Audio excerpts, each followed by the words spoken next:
Tenikio fantatro fa tena ratsy ny alcola nefa tsy fokio de sotrokio volako no miala rehefa dosy aho de falifaly tsara fanahy mahay mampome gogagoga foana fantatry anikio mamono ahy ny foana sigara tena manimba ny memoira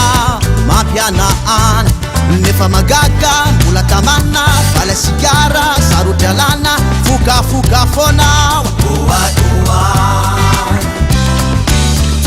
toka mitera-doza c'est pas bon pour la santé tule raisitona amizay anao tongadonge sora mandany vola c'est pas bien pour les bébés sikoma amizay vatsakona amizay anao manimanitry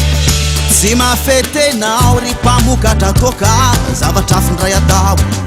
tonogny pio mivavy be ronono zany mba atao teneny ankory le mpamokatra sigara iova taranja amokatra tambavy zany zao no hitako masoaso ny mpianakavy miafatry loiky safiditsika io na sigara nantoka fa de toisy foana ihany tsondrovony hôpitaly sy ny volo zay ivoka marina fa samy mamely azy daolo na ny mafiady na ny mpanambola be raha samy andany vola be gote anjaza atao be da be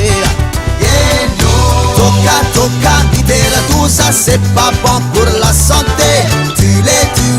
raisotona amizay anao tongadonge sora mandany vola c'est pas bien pour les bébés sikoma amizay vatsakona amizay anao manimanitry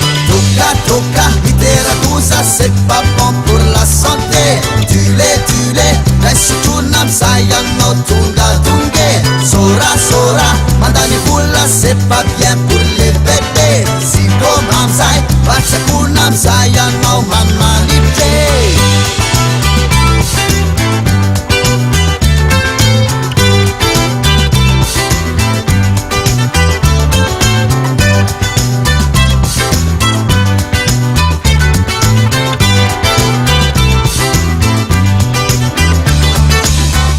toka mitera-doza c'est pas bon pour la santé tule